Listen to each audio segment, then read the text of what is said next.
Stephen Dennis is the White House correspondent for CQ Roll Call, and he joins us with more now. A very recognizable face here on Fox 5 Morning News. Good to see you again. Great to be here. I want to talk about that speech and also some bigger issues looming, like the fact that can we all just get along? We're still asking that question in Congress. But news of the day that we're talking about student loans. Looks like they'll get a little relief, students and parents. And then also the NSA surveillance program staying put. Let's start with the student loans. The pressure was really on lawmakers to make sure that these loans didn't double, the interest rates didn't double. I mean, the deadline had already expired. The rates had doubled from 3.4% to 6.8%. A lot of pressure from the White House, from Republicans had already passed a bill in the House, so the pressure was on Senate Democrats. They finally passed a bill yesterday, and looks like the House is just going to take that bill and send it to the president pretty quickly, which the rates will be up a little bit. They'll be around close to 3.8%. But it's sort of a classic Washington deal where they're lowering the rates now, but in 4 or 5 years, the rates are actually going to be higher than they would have been otherwise.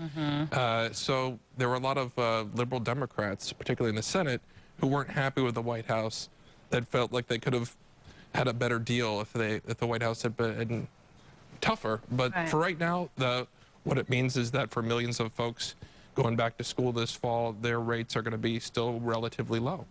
Reminiscent of the housing issues that we had, you know, get in cheap, but then you're going to pay a little bit later. That's another subject altogether. Let's talk about NSA, though. This is a really close vote. What does that tell you? It was really extraordinary yesterday.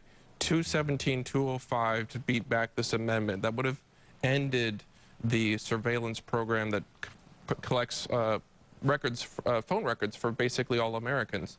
And this is something that Edward Snowden a couple of months ago had revealed, and 2 months later, a very unusual coalition came together. Even though the entire congressional leadership, from Speaker Boehner to Nancy Pelosi on down, the President of the United States, the NSA director, all saying that if you do this, you could harm national security and people could die. On the other side, you had a lot of civil libertarians on both sides, both parties, led by this Congressman Justin Amash, Republican from Michigan. But there was an unusual coalition. You had people like John Conyers, the top Democrat on the Judiciary Committee, the guy who actually wrote the Patriot Act on the Republican side. All these unusual coalitions coming together, and Michelle Bachmann, of all people, out there defending the president and this program as something that doesn't actually hurt your privacy. And so I think this is an issue that's not going away, and it's something we're going to see probably votes in the Senate, and it's going to be an issue that we're going to keep hearing about because you just don't see votes like this very often. Speaking of issues we keep hearing about, looming government shutdown. It seems like we get this headline, time and time again, and once again, we're looking at that possibility come fall. How real is this? Well, it's real. The one thing that this town has managed to do is not shut the government down. They've managed to keep the lights on. They've managed to keep the doors open. They've avoided crisis after crisis. We've had a lot of those crises, and sometimes they've solved the problem and kept the government, cut a deal right after midnight or something. We might be at that situation again come September 30th. Both sides have not agreed on what even to do on a stopgap measure.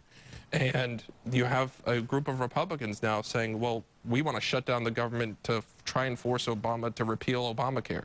Well, that's not going to happen. So on the other side, you have Democrats who say, look, a stopgap spending plan that keeps a sequester in place and keeps all these budget cuts, we don't want that either. Harry Reid has said he's going to fight that.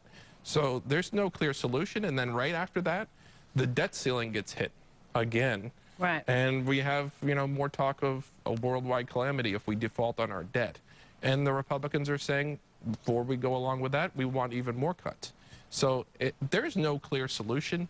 And you've got a Republican Party now that has decided that their chief, the one thing that unites them is opposing Obama's agenda. All the things the president's talking about in his speeches today and around the country and yesterday, none of them are going to happen because the Republican Party is focusing on repealing his agenda, not enacting new pieces of it.